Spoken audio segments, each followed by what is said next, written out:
Quad City Civic Conversation. So this is a series put on by a partnership including Progressive Action for the Common Good, One Human Family, Iowa Citizens Action Network, and Quad Cities Interfaith. So our goal is to have a conversation, which means question and answer at the end, on a topic that should appeal to a broad variety of people. So we're coming up, well, this is our fourth one, so the next one we're starting year 2. And we're trying to stick to the second Friday of each month, and have been experimenting with the times to see what brings out the most people. So look for one again in May. But my name is Allison Ambrose, and I'm actually with Progressive Action for the Common Good. But I'm also leading a group called the Quad Cities, or Imiigration Coalition of the Quad Cities, which appears to be getting more and more popular. Can you hear me? Okay.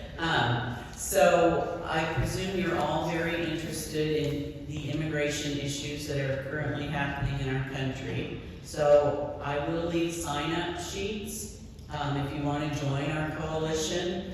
We do various things. One thing is we want to present immigration in a positive light, immigrants in a positive light. So we kind of have a PR campaign going. But most recently, we're working on developing a huge network of rapid responders for if our community needs that kind of response, like up north, our neighbors who did a fabulous job. So we've organized ourselves on Signal, which is a secure app.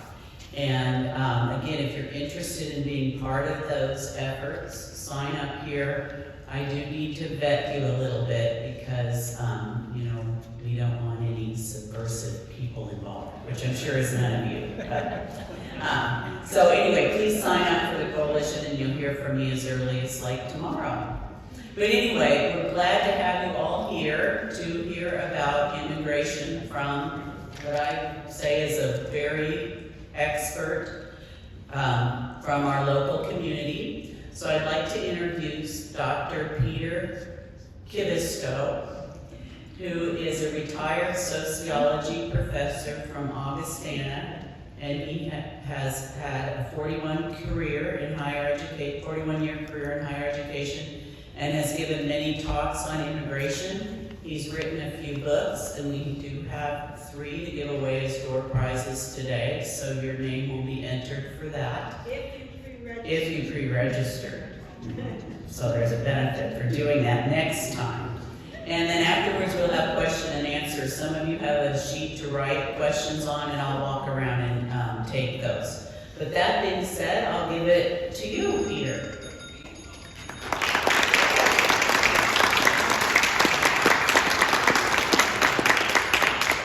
I'm part of that coalition, so let me preface what I'm going to be talking about by saying I have a feeling that on this beautiful day, we may be at an inflection point when it comes to Trump immigration policies this time around. Okay?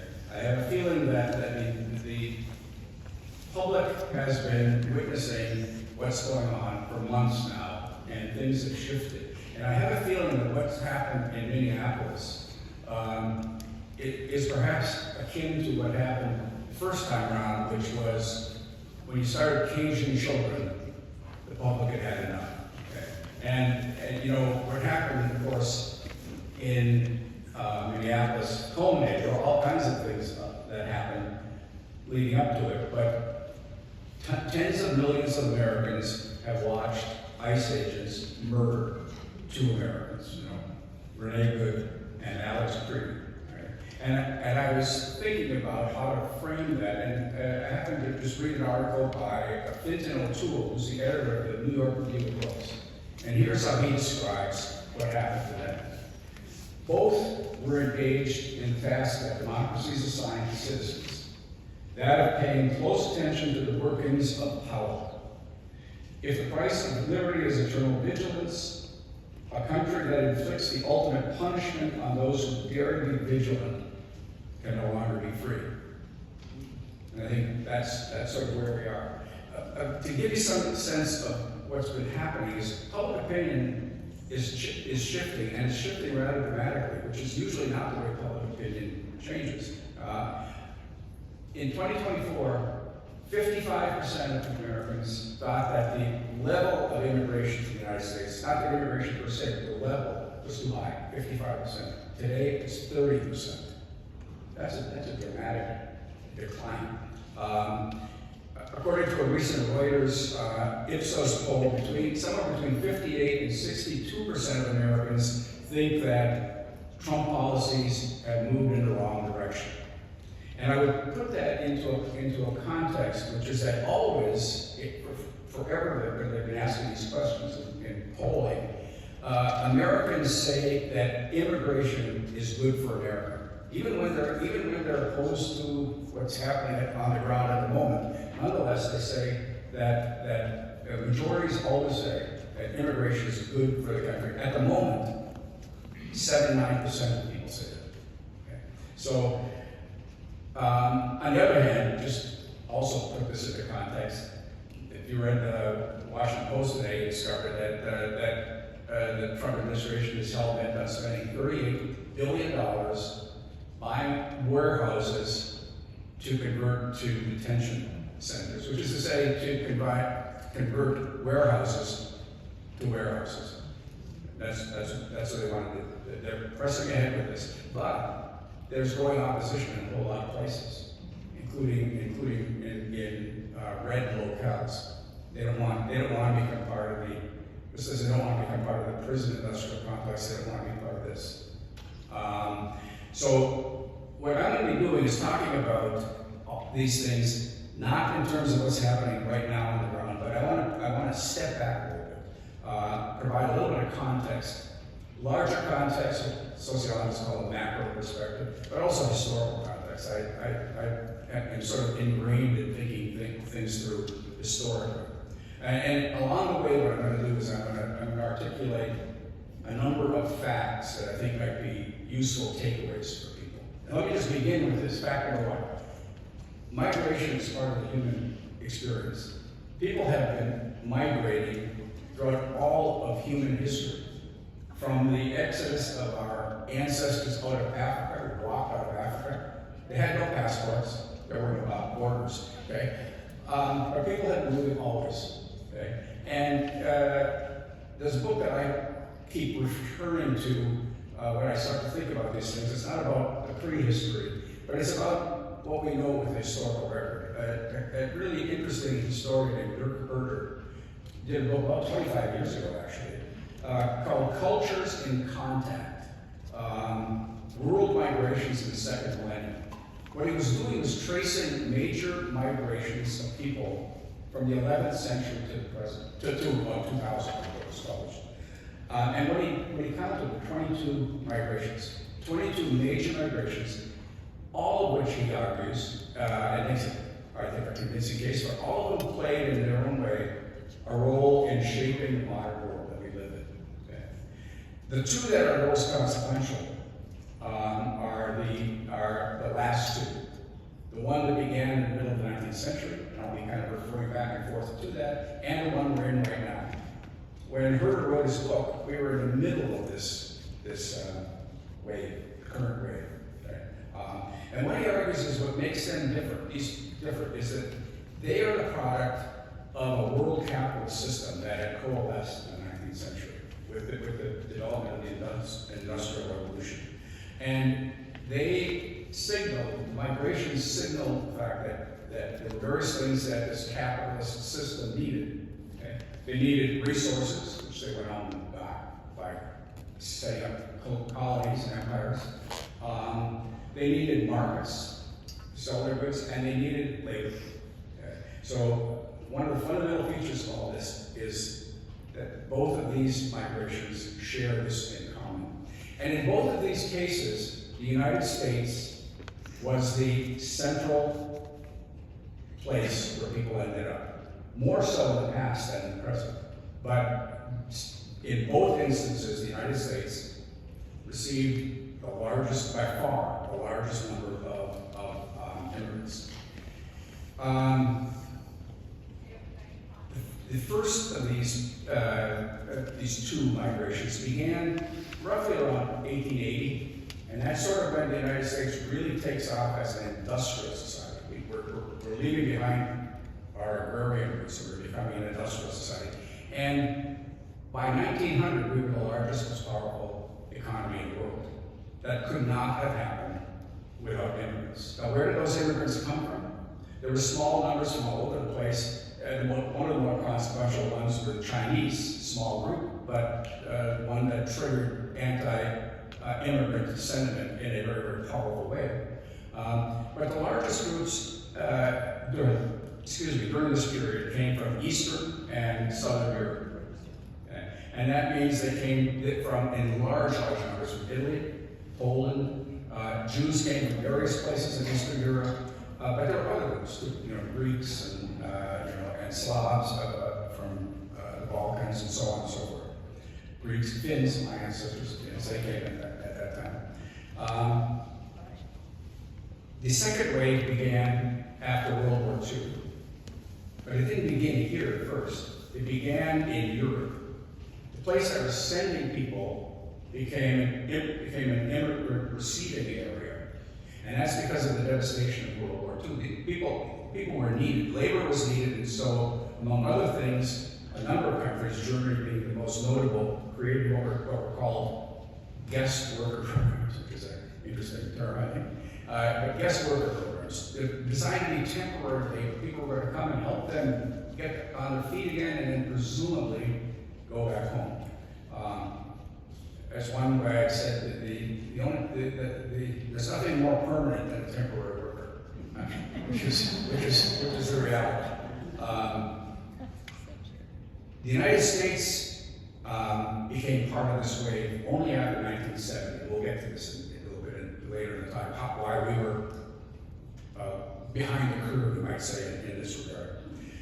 It's useful to kind of think about migration in terms of just numbers, although numbers can overwhelm people. But how many people do you think are migrants? In other words, people who live outside of their country of origin, live somewhere else. How many today?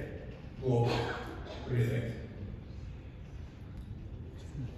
It's one of those figures, right? Well, the figure that the International Organization for Migration, which is a very respected organization that does a lot of research for these, puts the figure at 281 million today. And that has not changed much over the last decade or two. Right? 281 million, that's a lot of people, right? But how do you think about that? Do you think about it one way? You think, wait a minute, it's not such a large number after all. It's only 3.6% of the world's population. And that means that most people, overwhelmingly, people are stayers rather than movers, right? So, in one way, you think, okay, 281 million isn't so big. But on the other hand, there are only 4 countries in the world that have larger populations than 281 million. India, China, the United States, and the one that everybody doesn't know, Not Russia, no Russia's small. Indonesia. 190 million. No, what? Indonesia. Very good. Yes, Indonesia. Most people don't get it. Indonesia, that's exactly right. Which, interestingly enough, doesn't factor into people's thinking about this, because Indonesia is sort of off the map in terms of people thinking about migration, for sure. All right. But anyway, this kind of helps put things into perspective. Fact number 2, migration is largely the consequence of the demand for labor. Now, the people who are migrating are also looking for it. They're leaving a place where they can't find adequate employment and looking elsewhere. But labor is the big issue. I don't have time in another conversation to talk about refugees and asylum seekers, okay, which are a relatively small percentage of the overall population of migrants in the first place. Also, those categories were only created after World War II. Okay, so when we look at immigration, this earlier wave, 1880 to 1930, everybody's home together. You know, people were leaving, well, Jews, for example, were leaving for economic and political reasons, right? Fleeing oppression. But that doesn't get factored into the way anybody counted or categorized people in the past. All right. Now, the last wave, what were those workers doing? Okay. This was a period of rapid industrialization. And so the need was for people to work in those industries most central to this industrial revolution. And that means people who were manual laborers working in factories and in various extractive industries, mining, that's what my ancestors did, they worked in mines, and forestry and things like that. Okay, tough work, all right. Today, there are also labor needs, but the needs are somewhat different, as we're going to see. Because the nature of the economy has changed. You know, we talked about in the industrial age. We don't even have an agreed upon notion of what we call ourselves. There's a post-industrial society, a post-Fordist society, an advanced industrial society, a technological society. You can pick what you want. The point is, it's different. and the labor needs are going to be different. All right. So there are a couple of things about today that make this wave of migration distinct compared to the past. And the first is that we need workers at both the lower tiers of the economy, unskilled and semi-skilled people, and at the top. We need people who are credentialed, skilled, highly educated, professional people. Okay, we need both. And that wasn't the case in the past. And the other reality is this, it's a demographic reality. This was not true during this earlier wave, but what is the reality for the United States, and for that matter, for every rich country in the world, is that every country is below zero population growth. As you may know, the way demographers look at this is to simply maintain the population, the size of the population, the fertility rate has to be 2.1 children per woman. Okay? That's what they calculate. They do something, they hold steady immigration, they hold steady mortality rates and things like that, but that's not so important for us. The point is 2.1. You want to see, not grow, but simply stay where you are, right?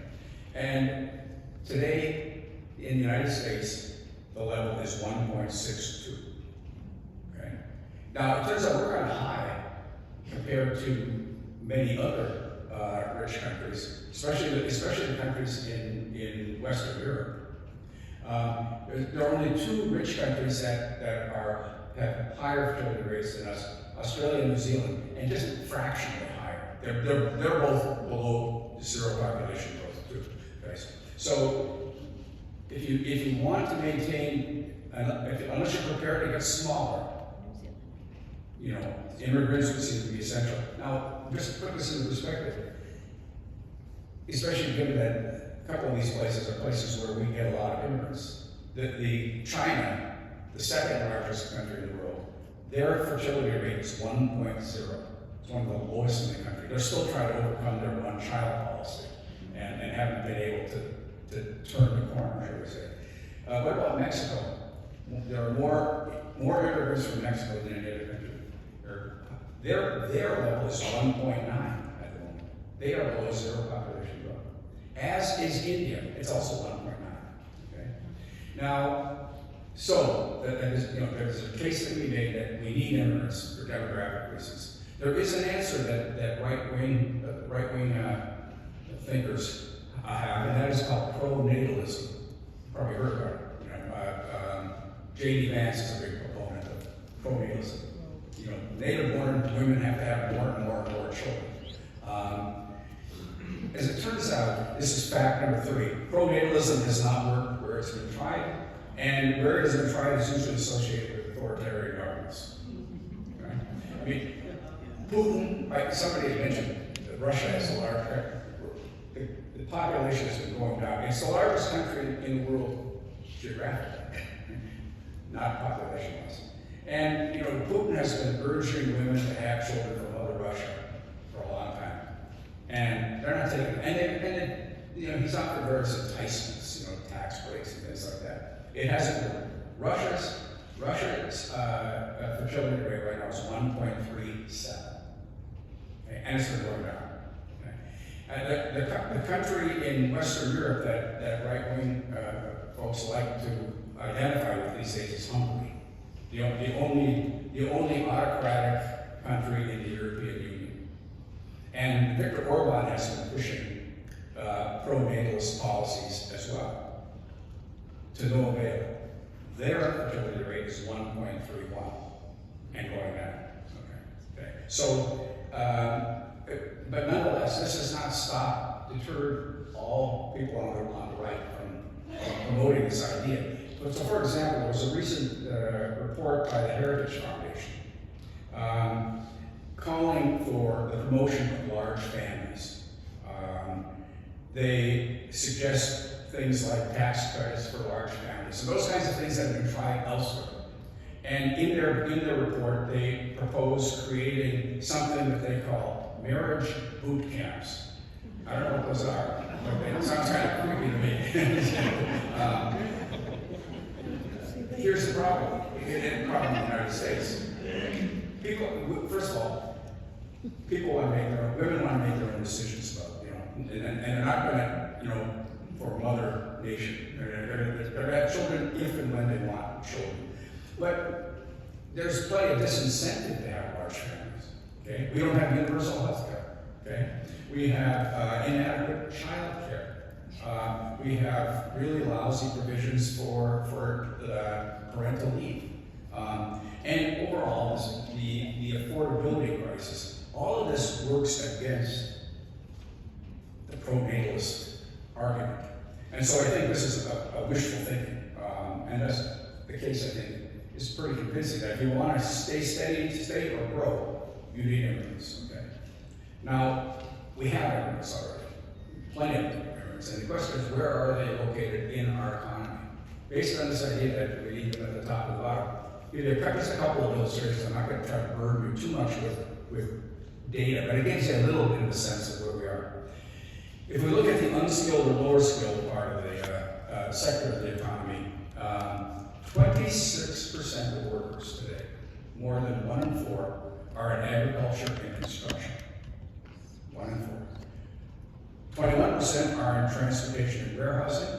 That's more than 1 in 5. 20% are in a catch-all category called general services. And general services includes things like clerical work and logistics and maintenance work and some other things. But anyway, you see that the percentages there. What about the other, the skilled sector? 25% of physicians in the United States are foreign-born. 20% of pharmacists are. 16% of nurses are. And if we look at that other part of the higher end rating professionals, the tech sector, 20% of engineers are foreign-born. And this is a category that I've looked at various data sources, and this is kind of a catch-all category in some ways. It's not a very precise category, but it's called computer/IT worker. So it's pretty broad. But estimates are that anywhere between a quarter and a third of the workforce in computer/IT are foreign-born. Okay. So that's significant. Now, this oftentimes, when you hear this kind of figure, if you're an anti-immigration person, you tend to say, yes, they're taking our jobs. Immigrants are taking our jobs. Right? And so fact number 4 is immigrants do not take jobs from native born. And there's abundant evidence in the case. But let me just illustrate with 2 little kind of vignettes, I suppose you could say. One is roofers. Okay? Roofing is tough work. A 3D job, very dangerous and difficult, right? But in the 1950s and 1960s, most roofers were native born. They were also members of unions. They were able to make a wage that allowed them to buy homes. They had pensions. They had insurance coverage. They had all kinds of things that, even though the work was unpleasant, they stuck with it. Unions started to die out. You know, the anti-union movement really took off after Ronald Reagan. And the net result was that these jobs became less and less attractive. If you were an older worker, you toughed it out until you could retire. You couldn't do anything else. You weren't going to get hired anywhere else. But if you were a younger person, you said, I'm not doing this. I'm not going to do this 3D work for lousy pay. And so enter immigrants. They didn't take jobs. They came in because the native-born exited. Okay. What about doctors? 1 in 4. How about that? It's very clear that there are shortages of physicians in this country. In different specialties, it's more pronounced than in others. In various areas, certainly we know rural areas are particularly impacted by all this. So nobody questions the idea that there's a shortage. Those of us like me would say, well, that means that you bring in foreign-born doctors to fill this need. Again, looking at somehow the Heritage Foundation always seems to work as a vehicle for looking at the other side of things. The Heritage Foundation has an alternative. They quite clearly don't like immigrants, and they don't want immigrants to be here. So their argument is that it's not. They're not saying that foreign-born doctors have taken the jobs from native-born doctors. What they're saying is, we don't educate enough native-born doctors. We need to have medical schools opening up their doors to more students. Okay. Maybe that would work. Here's the problem, as I see it. The problem is this: it's very probably I don't know that there's any education that people receive that is more costly than a medical education. It's a costly proposition. Now, I live in Illinois, so I can pick on Iowa. I mean, the Iowa legislature is going to raise public school funding by 1.75%. You know, so do you think that they're going to invest a lot of money in medical school, the medical school at the University of Iowa, to expand the number of seats? Don't hold your breath. There are limits to, and I learned recently that there are more private medical schools in the country than there are public. But all of these schools have limits in terms of how many people they can educate. They're making calculations on this. And so I think that as an alternative to bringing in foreign-born, the proposal of the Heritage Foundation is something that simply won't work. Okay. So another indication that we need immigrants. Okay. Are immigrants a plus, or are they a drag on the American economy? This is a fact. They are a plus. I'm going to state this positive, that they are a plus. Now, are there costs associated with new immigrants? There are. Okay? And the costs are usually felt at the local level. You know, not at the national level, but at the local level. So any community that has a large number of foreign-born children, for example, speaking a lot of different languages, have some challenges in their public education systems. I'll just give you an example, a local example here. The Rock Island Academy, part of the Rock Island school system, it's a pre-K through 6th grade school. They have 400 students. A quarter of those students are English learners. A quarter of them. Okay. They speak 13 different languages. Okay. The largest spoken languages are Kirundi, which is a Bantu language, and so African refugees. Karen, which is people from Burma, Myanmar, and Spanish. Okay, those are the 3 largest. But clearly, for a local school system, this creates costs, challenges, right? What's quite interesting is that those school systems across the country that are dealing with these costs tend to be very pro-immigrant. Isn't that a curious thing? They're not hostile to this, okay? But let's look at the national level. There's no evidence that at the national level, immigrants are a drag or a drain or a cost. And the plus is that they are wage earners. Okay, they're in the labor market. They're younger than the population of native born, so they're more likely to be in the workforce. Okay, they're making money. They're paying taxes, contributing to Social Security, undocumented. They're never going to benefit from it, but they're paying into a system, helping shore it up, and they're stimulating local economies with their purchasing power. All of which adds up to a plus. So if this is all true, what I've said is all true, then why is there a backlash?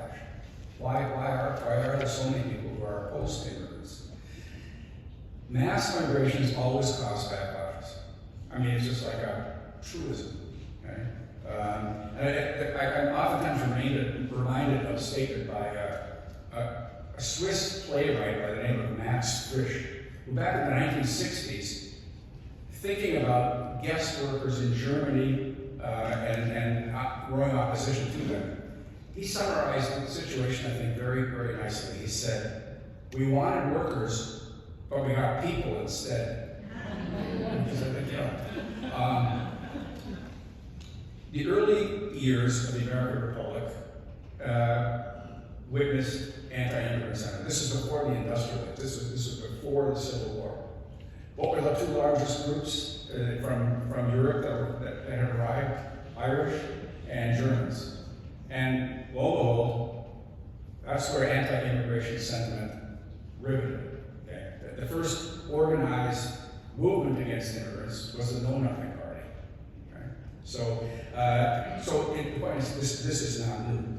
I should point out, I mentioned the Chinese earlier, but when the Chinese arrived, the hostility from the Chinese was at a different level of intensity and ugliness. Okay? So much so that the first legislative ban on immigrants focused solely on the Chinese. 1881, okay, we shut our doors to the Chinese.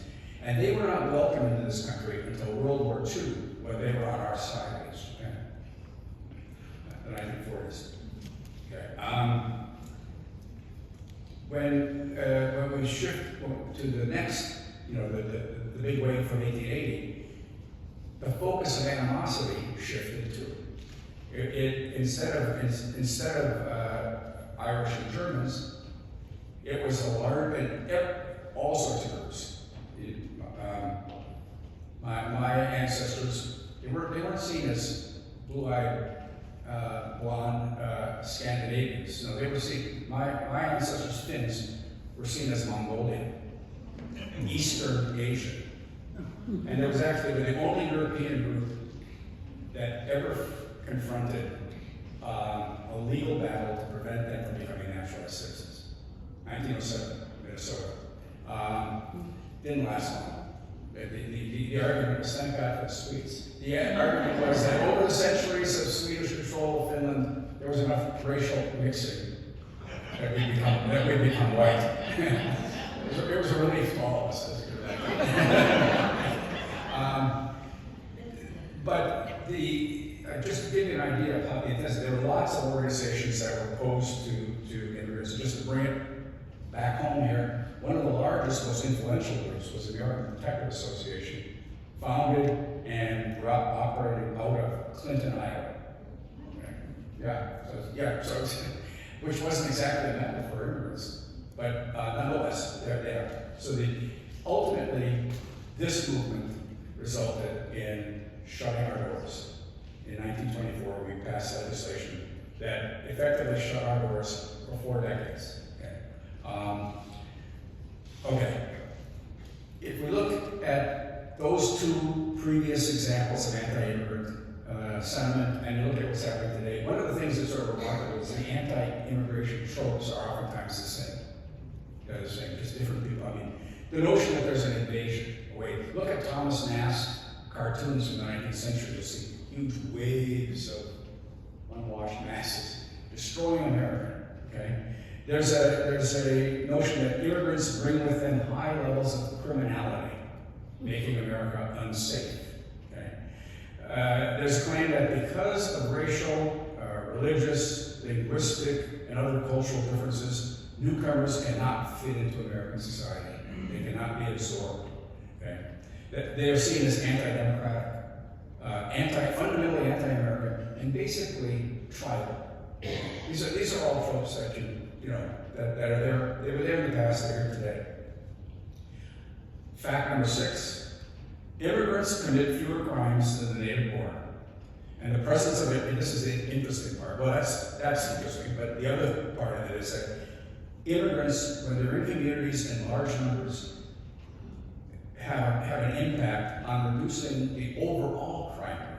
Not only are the immigrants not committing crimes at the same level as the native born, but they help make the native born somehow more law-abiding. I mean, it's a peculiar thing. Now, we know a lot about this from the past. We have all kinds of research that was done on, for example, I mean, the Italians were oftentimes identified because of the mafia, which the mafia was real. This was an organized crime, but most Italians were law-abiding citizens trying to get on with their lives, right? And so, you had that myth that you had to deal with always. There's an abundance of research by criminologists, sociologists, historians that proves this point. I don't need to, if you want to look up one source, one person, a person who's done some of the most important work in recent decades is a guy named Robert Sampson, who's he's a criminologist at Harvard. I'm kind of just look up some of his work, and you can be convinced that what I'm saying is correct. So fact number 7 is this, and this gets to the rhetoric of anti-immigrant forces. If you're undocumented, you're illegal. Right? That is not true. Simply being undocumented does not make you a criminal. And that's the whole point of making it a crime, like you're a criminal. This is not a criminal matter. It's civil law. Okay? And there's a huge distinction. Just being undocumented. Being undocumented and running drugs, that's a different thing. But it's the running drugs that's the criminal part of it. Okay?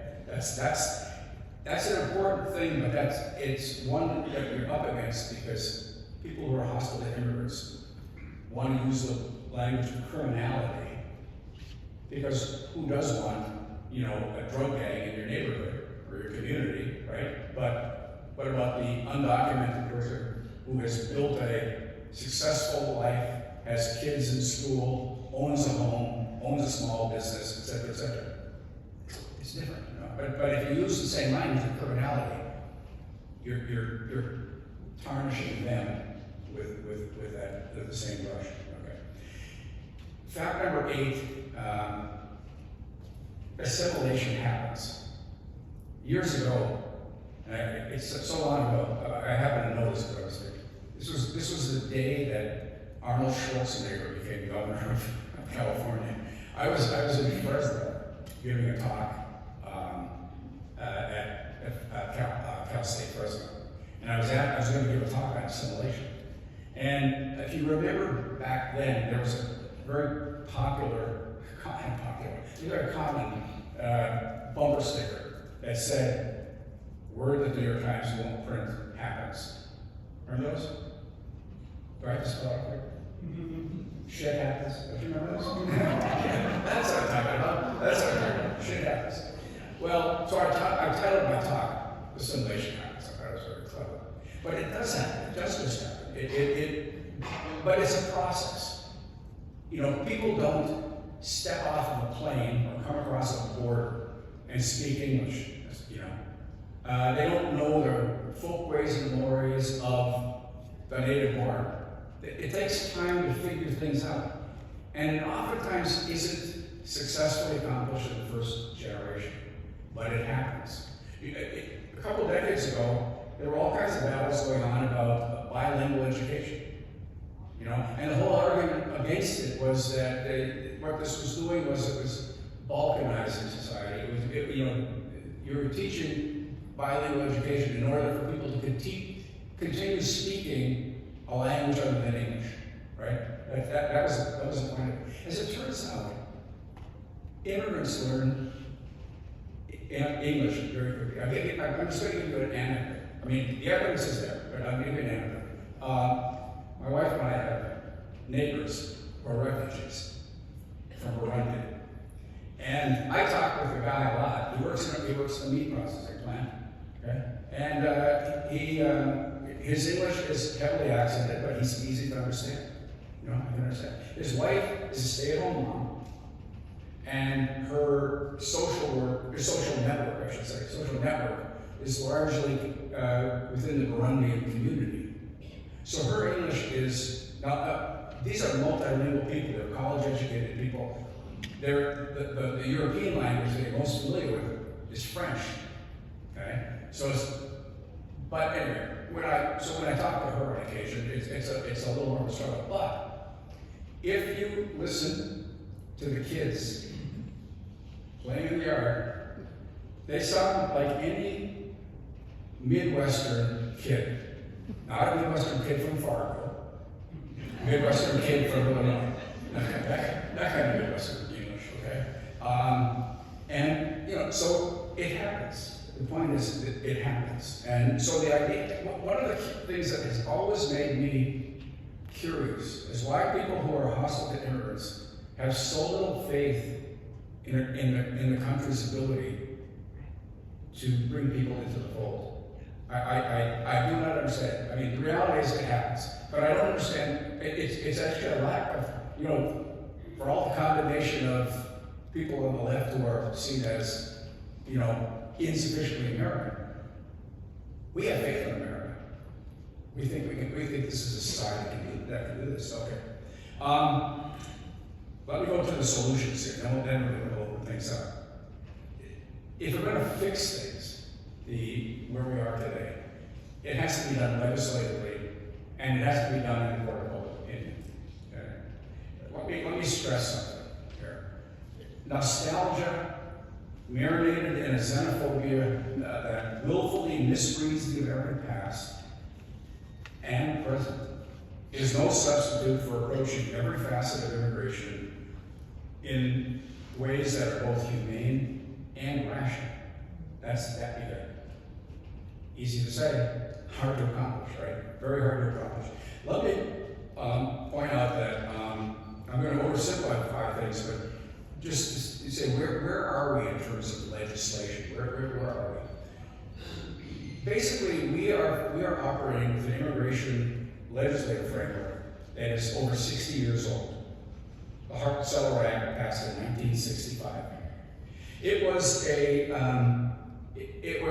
a law passed with good intentions. Among other things, it opened up the doors again. Another thing is it got rid of the racist quotas that the 1924 law had built into it. Okay? So there were positive things. And it was designed to address the reality of labor shortages. There was a lot of naivete here. They didn't know as much about where the labor shortages were. They didn't create an administrative structure that could handle this effectively and quickly, responsibly, and so on. So there were all kinds of problems. The other thing is this: the sponsors of this bill, Ted Kennedy was somebody who helped shepherd this through. They truly did not believe that we were on the brink of mass migration. They didn't think it was going to be. They thought there was going to be immigration, but it wasn't going to be of the scale that we experienced. Okay, whether that's unfair to them or not, but there's no reason to think that they were trying to hoodwink the American people. I think they truly believed that this was not going to be a moment where things would change dramatically. The law didn't really kick in until I think 1968 or something like that. And so basically in the 1970s, immigrants started coming in large numbers, increasingly large. But as a society, we didn't really kind of take note of it. It was only by the 1980s and then further on that this wave really started to reach a crest, right?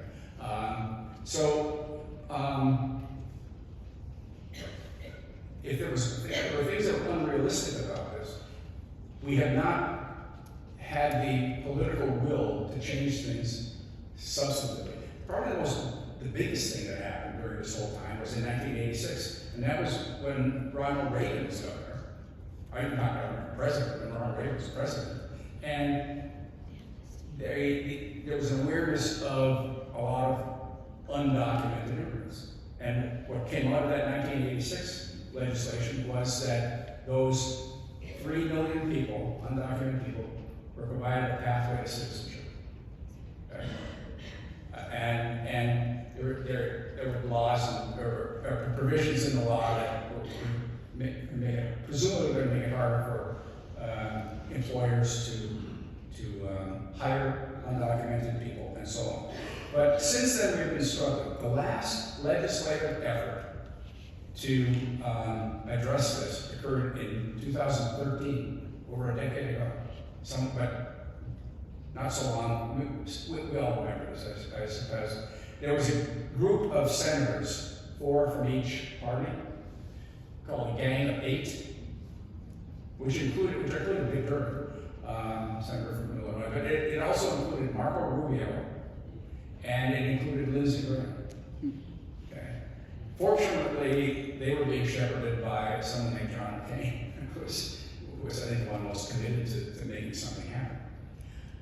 Long story short, they developed a legislative proposal that, among other things, would have provided a pathway for the undocumented, just like the 1986 did. They would have reformed the implementation of the immigration system, shored it up, provided for funding for for the administration of the law and so on. In short, it did a lot of good things. And it passed the U.S. Senate by a vote of 68 to 32. 68 to 32. This was bipartisan legislation at its best, working its way through. And what happened? What happened was this was also the height of the Tea Party and the conservative elements and the Republican side of Congress, and they killed it. They absolutely killed it. John Boehner knew he wasn't going to get the votes to pass, and so it died in the House. It just died in the House. And I think let me say this. This is my last fact. Just as was true of those legislators, the Gang of 8, so it is true of, there's virtually nobody out there who advocates open borders. There is nobody who advocates open borders. You want to know the last organized sentiment for open borders? The editorial board of the Wall Street Journal. They don't talk that language anymore. But they wanted it from the point of view business, right? They were prepared to do this. But people want reasonable borders, not open borders. Okay? So the notion of open borders, which is a rhetorical thing you hear all the time by anti-immigration forces, it's fundamentally a red herring. And it would be useful if people were a little more certain about making that clear. So where are we headed now? Well, the legislative task ahead is to do something like what the Gang of 8 had in mind. Making a good faith effort to construct a new immigration system that is rational, pragmatic. I distinguish pragmatic from rational. I say pragmatic means what can you get accomplished politically. The bargaining, right? That's what that means. Lawful. Orderly, and by orderly I mean providing, for example, enough administrative judges and people who can deal with visa applications and asylum, requests and things and so on. And it has to be humane. Now this is of course impossible. Now, it's impossible as long as the Trump administration is in office. It's not going to happen. It's what we all need to keep in mind, however, that this is the task in the future. This is, the moment hopefully will come where we can press this, right? Instead of a politics of cruelty, a politics that is decent to all human beings. That's what we want. Okay. That being said, what do you do now? Well, I started out by talking about shifts in public opinion, right? And I think here, it is the case that an increasingly unpopular administration with unpopular policies, many unpopular policies, including on immigration now, which was their signature issue, they can fly in the face. They are prepared to fly in the face of public opinion, but they can only do that so far. Public opinion got them out of Minneapolis, not Tom Harmon, whatever his name is, taking care of business, and reducing crime levels and so on. No, it was public opinion forced them out. Okay, so public opinion is going to be crucial. Public opinion is going to require mobilization. And quite frankly, I don't think I'm the only one who thinks that I wish I lived in Minneapolis. I mean, what decent citizens like. Anyway, so this is where we are. The task at hand is to shift public opinion, push on that, so that the time will come for legislation. I think it's also a good time for me to stop and to turn it over to you. You have questions or comments?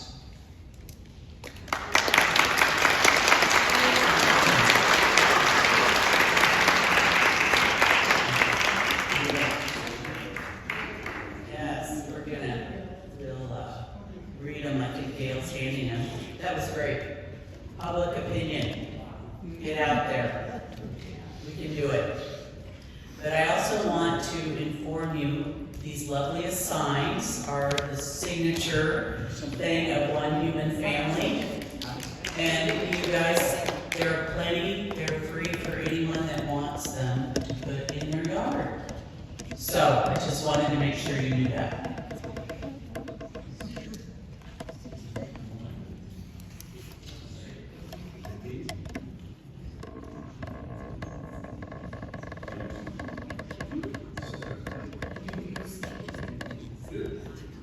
This is a comment rather than a question, and it's a very useful point of information. Regarding foreign-born physicians, it's important to note that only the top graduates of foreign medical schools get residency spots. So, people aren't slipping under here. So that's a useful. Let me see the rest of it. Most end up in internal medicine, pediatrics, and family medicine. Okay. So this is a useful piece of information that I didn't know last time. I tend to see it then in specialty areas, my cardiology group, for example.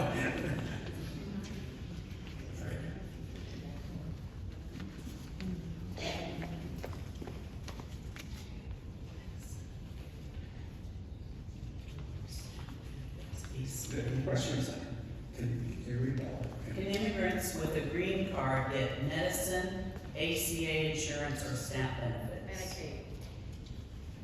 Medicaid. Okay. And I don't know the answer to that, to tell you the truth. I don't know. Does anybody know? So if they're undocumented? No, they're green card. Oh, they're green card. So you have to have green card for 5 years to qualify for Medicaid. However, if you're pregnant or under the age of 18, or have an emergency situation, you can apply and still get it. It would count. In Illinois, in Iowa, no. Actually, this is just as a general point. Thank you for that information. One of the things about immigration systems in the United States isn't so unique here. They're always really complicated, and they get complicated because they get tinkered with and changed and so on. And so even things like, who qualifies for dual citizenship?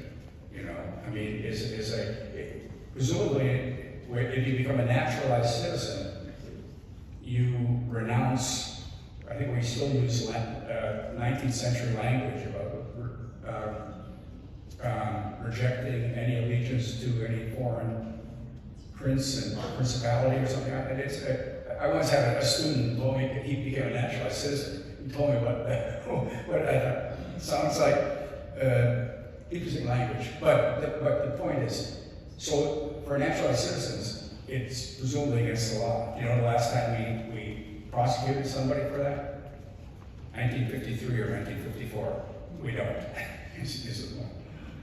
We don't actually know how many people are dual citizens. And there are people who are dual citizens not through naturalization, but for other reasons. So the point is, all of this stuff gets very, very quickly complicated. And when it comes to things like beneficiaries of social services, that gets subject to shifts in whoever's got the levers of, who controls the levels of political power at any particular moment. Could you repeat what she said? I couldn't hear. What was that? Benefits. Yeah. Do you want So to? I can just speak up. For anybody who has a lawful permanent residence in the state of Illinois, if you've been here for 5 years, you qualify for Medicaid. But if you're under the age of 18, it doesn't matter. Illinois will allow you to have Medicaid. The other option is if you're pregnant, or you have an emergency situation. So if you have cancer, if basically you don't get medical help, you'll die, then you can apply for emergency Medicaid every single time you go to the doctor. And that's in Illinois. In Iowa, I do believe it is 5 years, but they don't really care about anything else. So they don't care about kids or pregnancies. You're on your own. Good luck. What about the SNAP benefit? What about the SNAP? Have to reapply for Medicaid every time you go to the doctor? For emergency. So like if you have an emergency thing, you have to apply every time you go to the doctor. But if you're pregnant, Then you just apply once and then you have it, actually a couple months after give birth. Repeat her question that she just asked you.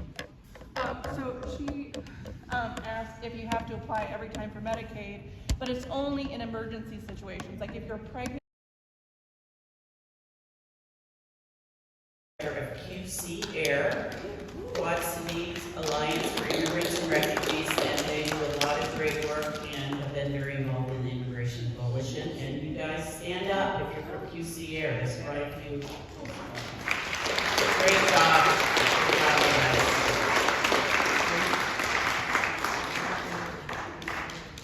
Here's a question. Are there local efforts to block ICE warehouse permits in the QC? To my knowledge, there isn't at the moment an effort to buy it. I mean, I've seen where some of these locations are. Certainly haven't seen one in Illinois. And so I'm unaware of any effort to purchase property across the river. You know anything? There's No. Project Saltbox keeps data on who is trying to buy. Who's trying? Yeah. But I don't think there are any. All right, that's the question that leads into is, should we be thinking in advance Yes. of plans with, efforts to prevent it? Because when, once it's underway, Yeah. it's harder to stop. Yeah. Yes. What Henry suggested is that we should be looking right now. I mean, some of it's sort of simple. Is there property that they might be interested in, right? That might be for sale. That shouldn't be so hard to identify, right? And then try to find out if you assume that some of where they want to locate are places where they think they're not going to get local pushback. And it's probably the case that I suspect that they would hesitate to want to do too much in Illinois. Maybe Iowa, however. Yeah. I mean, So- it's like 9 days. Right, yeah, I think it's just like the coalition that Allison are members of, trying to figure out how to prepare for ICE raids when you don't know if they're coming or not. I mean, it's tough to do. This is actually a little more concrete because it is about buildings. You can find this, and I think then getting people prepared to be mobilized against it. I think that could happen fairly easily. I think that, that would be, yeah. One of the things. To add to our to-do list. What's that? Coalition. Something to add to our to-do list. Something to add to, yeah.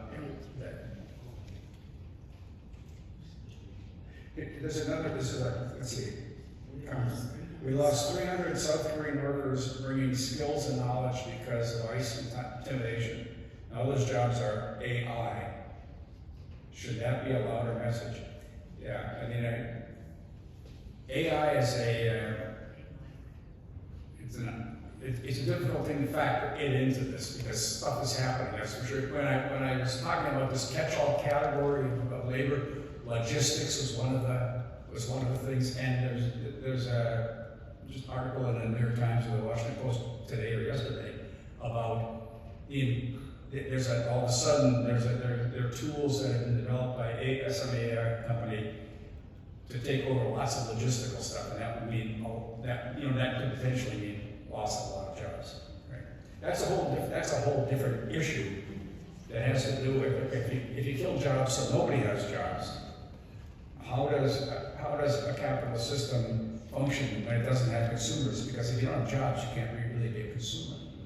In the end, it can be self-defeating. And it's also the case that it's very hard to sort out. There are plenty of people with AI who are AI enthusiasts who think that this is we're entering heaven.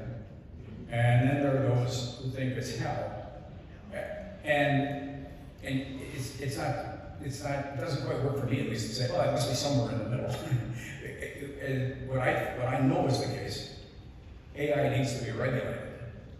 And at the moment, we have an administration that is hell-bent on not letting that happen because they are beholden to those tech entrepreneurs that are committed to this, Yeah. We also don't know if it's going to work, by the way. We simply don't know if it's going to work. Okay. That can be our next one. Our next civic conversation. Great. Clarification of immigrants and documented versus undocumented. Let me put something in perspective. I didn't want to burden you with too many, numbers and so on. But there are about 50 million immigrants today. Okay, which is with 340 million or so. What's the percentage? 14, 15, 16? I don't know what it is. Percent of the population. Of that 50 million, roughly half of them are naturalized citizens. Yeah, roughly half of them. A quarter, roughly, are green card holders. And then the rest are undocumented. So there are about, at the moment, there are about 10.5 million undocumented people in the country. Some of them are people who came across borders. Many of them, I actually had to figure, I think it's something like 20% are visa overstayers. Okay? And if you're a visa overstayer, that is, in legal terms, as I understand it, is less consequential than being somebody who comes across borders without documents. The idea is you can oftentimes fix it. Anyway, so that's sort of the lay of the land. But I don't know because a clarification of immigrants and documented versus undocumented. All of these are immigrants in the way we're looking at this. Okay, there are certain people who come in. There are certain numbers that one of the problems, by the way, with the 1965 Act is it got rid of these racist quotas, but it set up limits in terms of how many people could come in that were based on hemispheres, Eastern and Western Hemisphere. And the thing that was so strange was where were most people going to be coming from? The Western Hemisphere. The number was the same.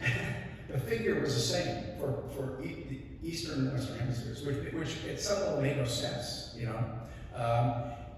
and that was passed at a time when we had this long history. There was a program called the Bracero program. some of you may be aware of it. There was a contract labor bringing in Mexicans. There were also programs in the Caribbean, Jamaica, for example.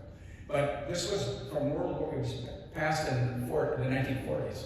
And the whole idea was there were labor shortages because of the war. But these were designed to be temporary workers. But the Bracero program just fit into a pattern that, especially with Mexicans, that had been long established. We had a pretty permeable border. They came in and worked for seasonal work. They went home. It was cheaper to live at home. You made money. You went home. Okay, you had this. And one of the things that employers and policymakers love is this idea of an immigration system where when there are needs, you turn on the tap, and when the need seems to end, you turn it off. Like your faucet. Well, my faucet was leaking in my kitchen. but the whole idea is off and on. And that's not the way migration works. Because people don't migrate as individuals. I mean, you may be an individual, but you're part of a network. Somebody told you, I can get you a job. I mean, 100 years ago, somebody would write home to a relative in Sweden or Belgium and say, hey, John Deere's hiring, come on, we'll find you a place, okay? And the same thing happens today. It's a network, right? And so the stream keeps going, it's not something that's shut off easily. There's an inner dynamic to migration that needs to be, understood. Yeah.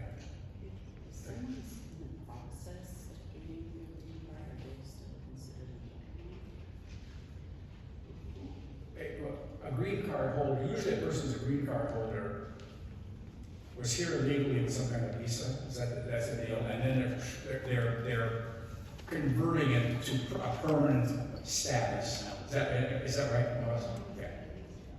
No, they come legally, so usually you come on a lawful permanent resident when you come here. They come here with. Yes. Oh, okay. With a green card.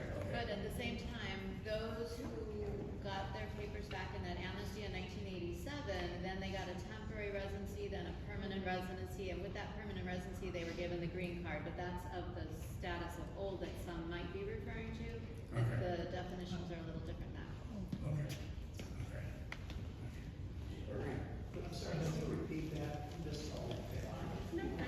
Well, I think there are so many things, statuses and things like that, which they were trying to explain. I heard it and I didn't catch it because it's so complicated. There's various ways to get here, to get legal, in the process. So I'm sure you guys would be happy to answer questions individually, because I think basically to me the answer is this is really complicated and everyone is kind of different based on how they came in and things like that. So if someone has a green card, it is because of a whole lot of different ways of getting to that.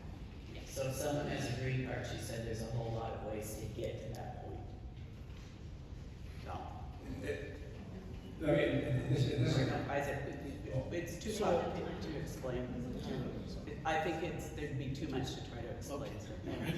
Let's get to these and then we can. this is a question that maybe I would need help with somebody, because I actually sort of only vaguely remember this. The question is, how effective would the Langford bipartisan bill that Trump told Republicans to vote down for the election, how effective would it have been? I don't know.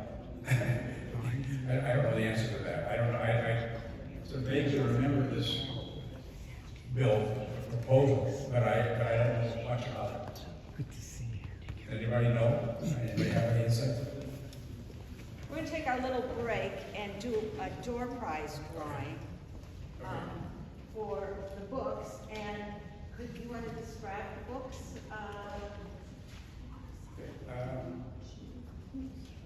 The title, Immigration, Religion and Immigration, pretty self-explanatory, but it's a look at the religious dynamic behind, which is something I can touch on here, but it has had a big impact on, and not just that we have more in the United States, this looks globally, by the way. not just that we have now, you know, growing numbers of Buddhists and Hindus and Muslims and so on, but we also have, there's a different, well, character to Catholicism, to Protestantism, you know, because of the presence of immigrants. And so it looks at how this is playing out in various places in the world. Even straw. Oh, yes. But you have to be here to win. And you have to pre-register. Well, yeah, come on. I'll pass. You can do it in the QCR. Oh, you're fine. I could do it, I could. Steve Train, Oh, my goodness. come on back.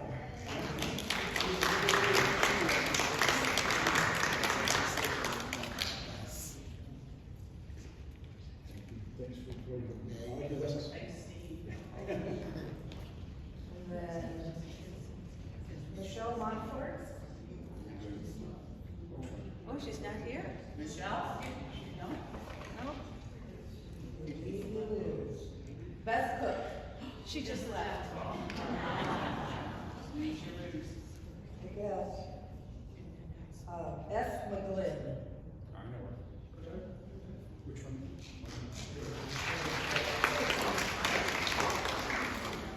Which one?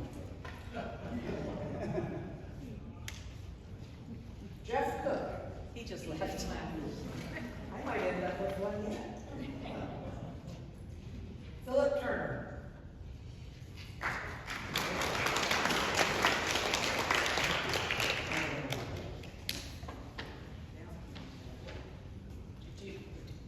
I think we'll go ahead with a few more questions, but feel free to leave if you have to. Are you willing to stay? Peter.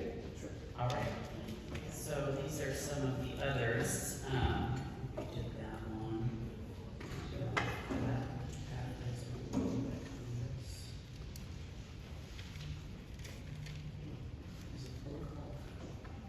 Is the protocol constitutional by ICE in the designated areas?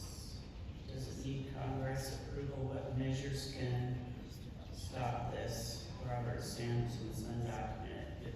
Does anyone want to explain that question? The question is, is this congressional, does this have to be congressional approval to what happens with the ICE? There's one very important correction here. I said Tom Harmon. This says, Tom Harmon was the coach of the University of Michigan football program. My alma mater. Tom Coleman is the head of the stop. I'm just reading.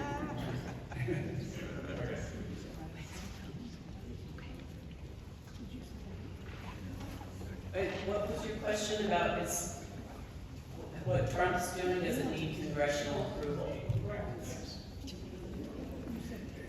Here's, I mean, you know, in answering questions about the legality of things, I mean, what's very clear is that you have an administration that is hell-bent on being lawless, on violating the Constitution, on violating existing written law.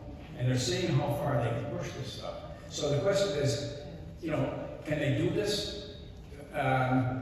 In one way you say, no, they can't do this because it's against the law. On the other hand, you say, but they are. They are doing it. You know? So I mean, we're in this peculiar moment right now where, and it's not just, of course, with immigration, it's with everything. This whole notion of what is happening with the future of a liberal democracy that's predicated on rule of law. What, you know, and then furthermore, one of the things about democracy is that it's predicated on the good faith of most people. And when you have a lot of people who are prepared to operate with absolute bad faith, then you're in a very different place. And that's one of the things that makes things so difficult right now. Okay? Yeah. Thank God for the American Civil Liberties Union, etc. But yeah. Let's see.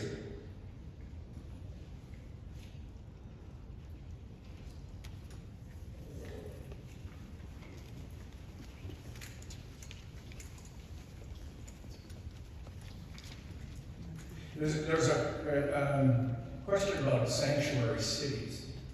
And, I mean, the one thing to say about sanctuary cities is oftentimes what it means to be a sanctuary city is more a symbolic gesture of commitment to immigrants than it is some kind of legal, thing. And so it's a recognition of that. And I think so when there are efforts to attack sanctuary cities, it's attacking people's moral commitment. That's what it is. It's not attacking anything that they're doing legally. It's attacking what they, as a community, decided is a moral commitment. Yes.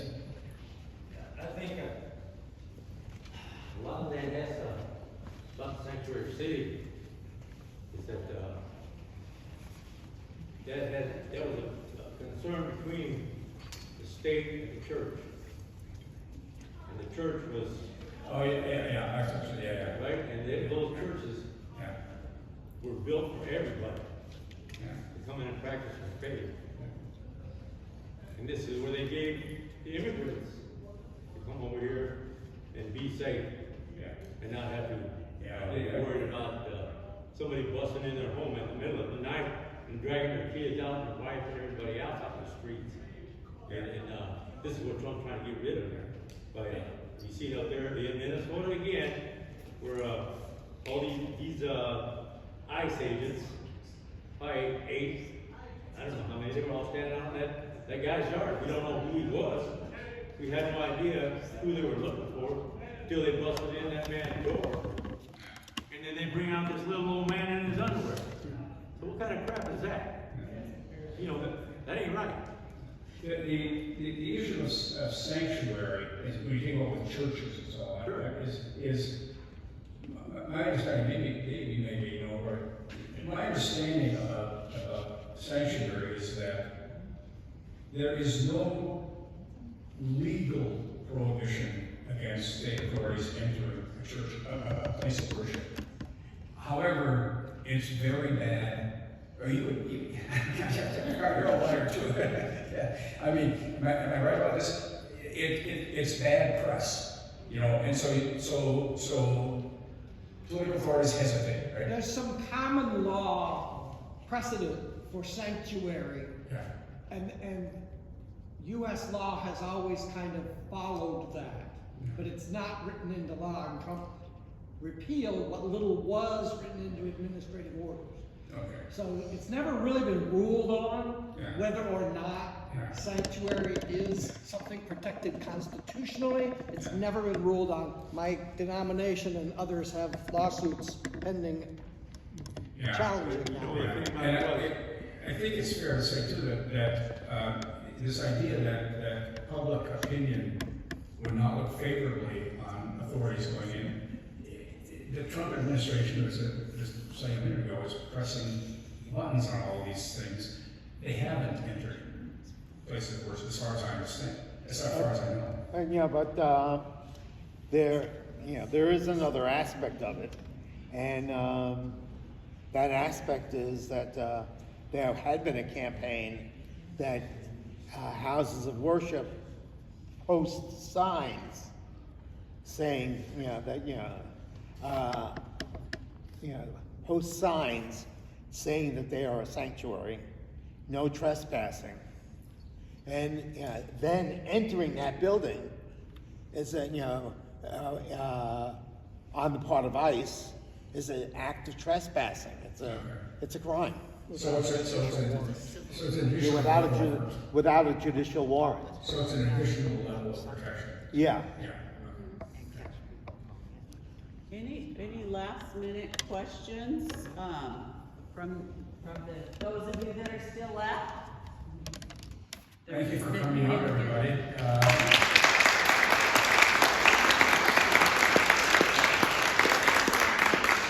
There's still sunshine, so you can enjoy some of this very nice day.